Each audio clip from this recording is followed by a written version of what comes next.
1 2 3 start. आणि माझी आर्टिस्टची journey जर म्हणाल प्राची, तर माझं ॲक्च्युली कालाघोडाला पण एक्झिबिशन झालेलं आहे, जहांगीर आर्ट गॅलरीमध्ये ग्रुप एक्झिबिशन झालेलं आहे, त्याच्यानंतर नेहरू आर्टिस्ट सेंटरला झालेलं आहे.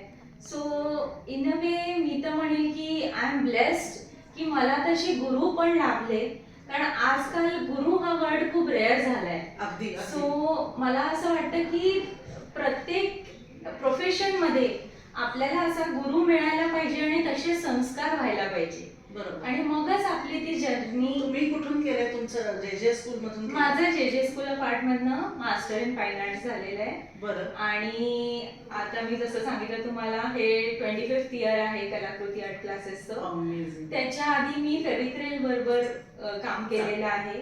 त्याच्यानंतर MIT city international school, little genius school, आणि करंटली अलॉंग विथ कलाकृती art classes I am working with Trump learning academy.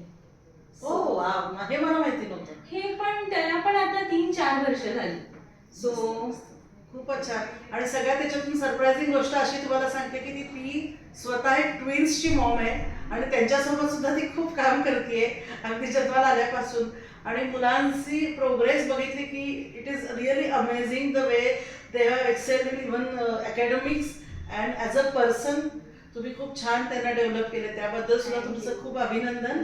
आणि गेल्या 25 वर्षांची तुमची जी जर्नी आहे ती कलाकृतीची, ती अशीच अजून उत्तरोत्तर आणि 50व्याला मोठ्या ग्रँड सेलिब्रेशनला आम्ही नक्की असतो सोबतच. आणि थँक्यू सो मच. तुमची स्त्री फाउंडेशन कडून अजून काय वाटतंय तुम्हाला की ही गोष्ट अजून व्हायला पाहिजे, तुमच्या प्रोफाईलमध्ये ऍड करण्यासाठी उपयुक्त राहील, तर ती नक्की तुम्ही सुचवा. मी तर म्हणेन की Stree foundation is on a right track. आणि रॅदर ॲक्च्युली मी तर म्हणेन की प्राचीजींनी एवढे मस्त मस्त उपक्रम राबवले आहेत आतापर्यंत, जसं की उत्सव ओल्ड एज होम. म्हणजे असं नाही की नुसतंच एंटरटेनमेंट आणि याच्याकडेच कल आहे.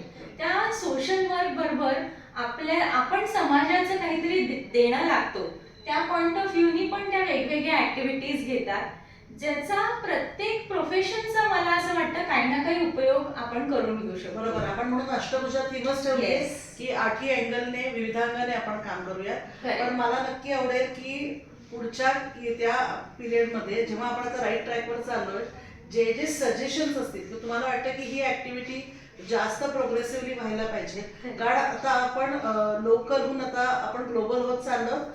पुढचे काही जे प्रोजेक्ट आहेत ते नॅशनल लेवलचे आहेत, तर त्यासाठी मला सपोर्ट लागणार आहे तुमचा.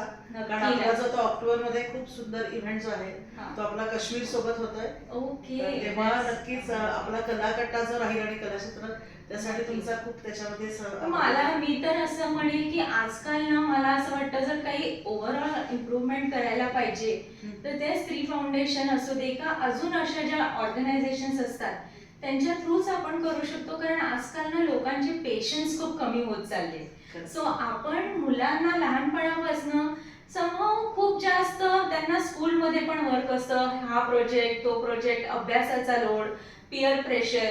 सो मला असं वाटतं की आपण कलेकडे एक स्ट्रेस बस्टर म्हणून पाहायला पाहिजे, ज्याच्याने ते जरुरी नाही की तुम्हाला याच फील्डमध्ये जायचंय. Whether you be engineer, doctor, काही तुम्ही फील्ड घ्या, हे तुम्हाला एक स्ट्रेस बस्टर म्हणून हेल्पच करतं जे पण करिअर तुम्ही पुढे करता. सो मी तर सगळ्यांना हेच रिक्वेस्ट, मुलांना सुद्धा, आणि मला असं वाटतं की आपण आयांना सुद्धा किंवा आपल्यासोबत जेवढ्या ज्या लेडीज जोडल्या गेल्या आहेत त्या सगळ्यांना आपण महिन्यातून एक तरी ऍक्टिव्हिटी कलेच्या दृष्टीने, आर्टच्या दृष्टीने करून घेऊया, जिथं ऍक्च्युली ती it will be stress releasing. तर ती जबाबदारी मी तुमच्याकडे देते आणि तुम्ही असेच उत्तरोत्तर वेगवेगळ्या याला ऍक्टिव्हली येत राहा आणि कार्यक्रम आपण छान करूया. आणि थँक्यू मला बोलवल्याबद्दल. आणि मी जस्ट सगळ्यांना हीच रिक्वेस्ट करते की प्लीज कलाकृती आर्ट क्लासेसचा पेजेस फॉलो करा इंस्टाग्राम आणि फेसबुकवर, आणि लाईक करा, सबस्क्राईब करा, आणि प्लीज स्त्री फाउंडेशनचा मेंबर नक्की व्हा. मी नक्की सांगते की तुमचा लॉस तर अजिबात नाही, फायदाच होईल. Great. Thank you so much Mousumi di. Thank you everyone. Thank you.